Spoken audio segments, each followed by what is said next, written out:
أعوذ بالله من الشيطان الرجيم يا أيها الذين آمنوا كتب عليكم الصيام كما كتب على الذين من قبلكم لعلكم تتقون صدق اللہ العظیم۔ اسٹیج پر تشریف فرما اسکول کے ذمہ داران اور تمام اساتذہ کرام اور عزیز بچوں، سب سے پہلے اللہ تبارک و تعالیٰ کا شکر ادا کرتا ہوں کہ اللہ رب العزت نے ہم تمام لوگوں کو عصری ماحول میں ہوتے ہوئے دنیاوی تعلیم کو حاصل کرتے ہوئے اللہ کے احکامات دو جہاں کے سردار حضرت رسول اللہ صلی اللہ علیہ وسلم کے طریقے کو جاننے کا اللہ نے مجھے اور آپ کو موقع عنایت فرمایا۔ یہ اللہ کا بہت بڑا انعام ہے، کیونکہ دنیا میں دیکھا جاتا ہے کہ دنیاوی تعلیم، عصری تعلیم جس جگہ پر لوگ حاصل کرتے ہیں، بچے حاصل کرتے ہیں، ان جگہوں پر دینی ماحول، دینی مزاج کا پایا جانا بہت مشکل ہوتا ہے۔ تو یہ اللہ کی بہت بڑی نعمت ہے، اس پر اللہ کا شکر ادا کریں۔ اس کے بعد میں اسکول کے ذمہ داران کا شکریہ ادا کرتا ہوں کہ انہوں نے ہم طلباء کے لیے ایک ایسا موقع عنایت فرمایا کہ جس کے اندر ہم لوگ اپنے جو دینی ماحول کا ہمارا مزاج ہے، ہمارے اندر جو ضمیر چھپی ہوئی ہے، ہماری ان ضمیروں کو ظاہر کرنے کے لیے ہمیں اسٹیج کی اوپر آ کر کچھ باتیں بتانے کا موقع دی۔ اس کے بعد ان تمام طلباء کے لیے خوشخبری سناتا ہوں کہ یہ بچے اس مبارک مہینے کے اندر اللہ رب العزت نے جو احکامات، جو چیزیں ہم لوگوں پر عائد کیے ہیں، فرض کیے ہیں، لگائے ہیں، ان چیزوں کو ہمارے سامنے بولنے کی کوشش کر رہے ہیں۔ تو یہ بچے بڑے مبارکباد ہیں، اللہ رب العزت ان کے علم میں، ان کے عمل میں ترقی عطا فرمائے۔ میرے محترم بچوں، ایک قرآن مجید کی آیت میں نے تلاوت کی، یا ایھا الذین آمنوا کتب علیکم الصیام۔ یہ رمضان کا مہینہ چل رہا ہے، خاص کر بڑے بچے اور اساتذہ سے مخاطب ہوں۔ اللہ رب العزت نے ارشاد فرمایا، ہم نے تم پر روزوں کو فرض کیے ہیں جس طرح کے پہلے والوں پر فرض کیے تھے، لعلکم تتقون، تاکہ تمہارے اندر تقوی پیدا ہو۔ بڑے بچوں سے مخاطب ہوں، تم پر روزے فرض کیے گئے ہیں جیسا کہ پہلے والوں پر فرض تھے، تاکہ تمہارے اندر تقوی پیدا ہو۔ تقوی کیا چیز ہے؟ تقوی میرے محترم بچوں، اللہ سے ڈر ہمارے دلوں کے اندر پیدا ہو گیا تو اسی کا نام تقوی ہے۔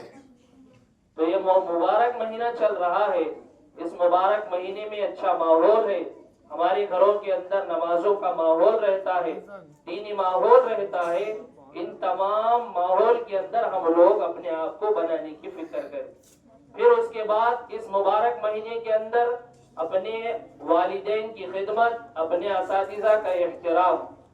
ہم لوگ یہ سمجھتے ہیں والدین کے احترام کے تعلق سے جو بھی بولتا ہے، سننے والا یہی سمجھتا ہے کہ جو والدین کے قدر کے بارے میں بتا رہے ہیں وہ اپنی طرف سے بتا رہے ہیں۔ والدین کی عزت کرو بول کر جو بھی بولتا ہے، سننے والا یہ سمجھتا ہے کہ والدین کی عزت کرنے کے لیے جو آدمی کھڑا ہو کر بول رہا ہے وہ اسی کی بات ہے۔ حالانکہ محترم بچوں، والدین کی قدر، والدین کی عزت، والدین کا ادب قرآن مجید کی آیات کے اندر اتارا گیا ہے۔ قرآن مجید کا حکم ہے۔ قرآن مجید کس کی کتاب؟ قرآن مجید کس کی کتاب؟ قرآن مجید اللہ کی کتاب۔ تو اس کے اندر جو حکم آئے گا وہ حکم کس کا ہوا؟ وہ حکم اللہ کا حکم ہوا۔ تو قرآن مجید کے اندر اللہ رب العزت نے والدین کی عزت قدر کرنے کا حکم دیا ہے۔ تو ہم سب کو چاہیے کہ ہم لوگ اپنے والدین کی عزت اور قدر کریں۔ دوسری بات، یہ مبارک مہینہ ہمارے سامنے سے گزر رہا ہے، ختم ہونے آیا. اب رمضان المبارک کا مہینہ ہمارے سامنے آیا تھا اور چلا بھی گیا. رمضان المبارک کے اندر عقل مند اور بے وقوف کی دو مثالیں دے کر اپنی بات ختم کروں. خاص کر اساتذہ اور اپنے بڑے بچوں سے مخاطب ہوں.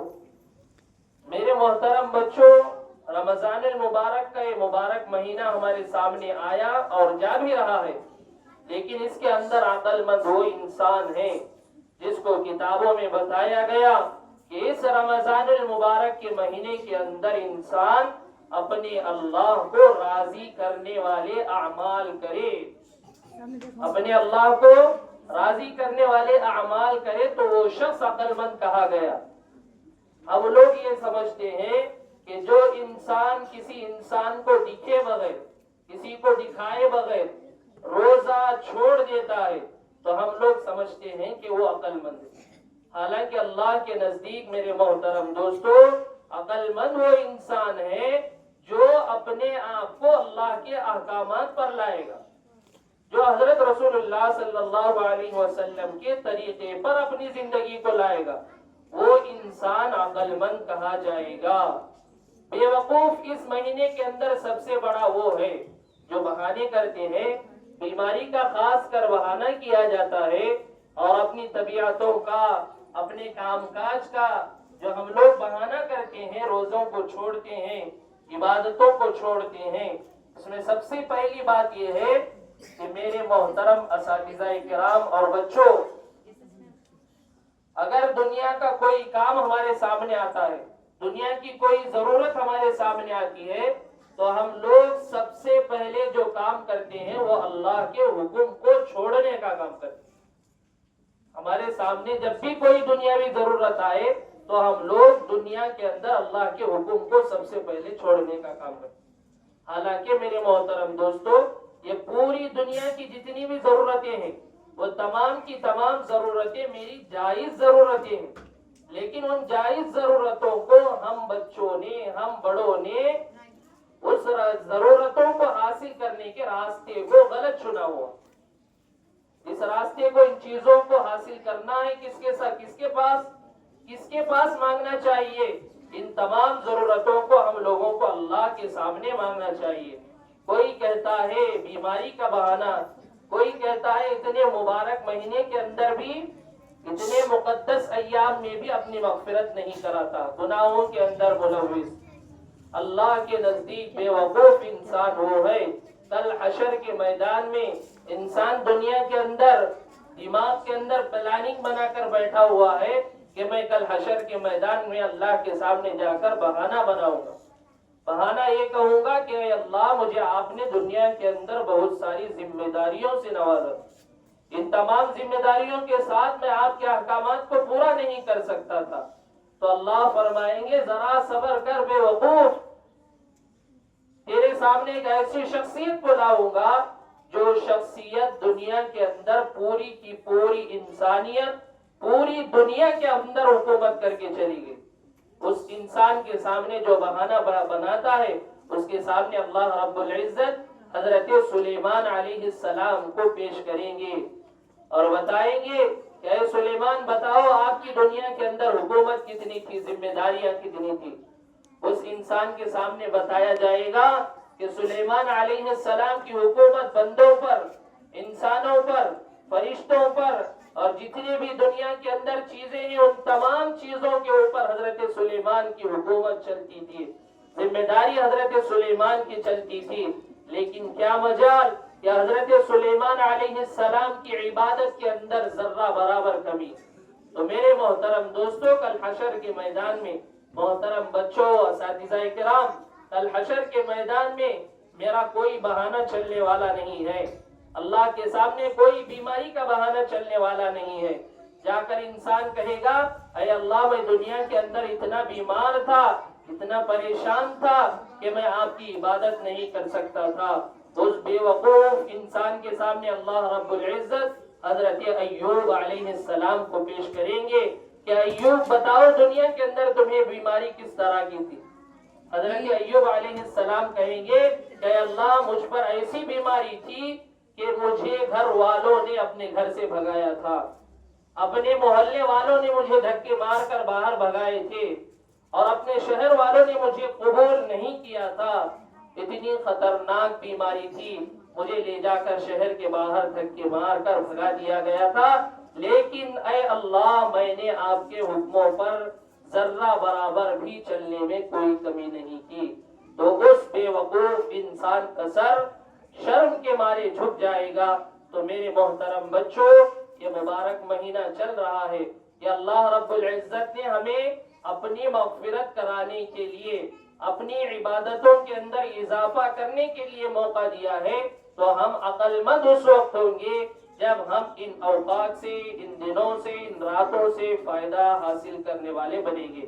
اللہ رب العزت ہم تمام لوگوں کو اس مہینے کی جتنی بھی باقی دن بچے ہوئے ہیں ان باقی دنوں کے اندر احترام کے ساتھ اللہ کے احکامات پر چلتے ہوئے وقت کو گزارنے کی توفیق عطا فرمائے.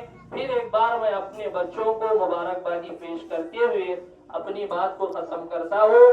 وآخر دعوانا ان الحمدللہ رب العالمین. Thank you for your enlightening words, sir. 22 کا کوئی ليلة القدر کی فضیلت. وہ رات جو 1000 مہینوں سے افضل ہے. ليلة القدر اس رات میں فرشتے زمین پر اترتے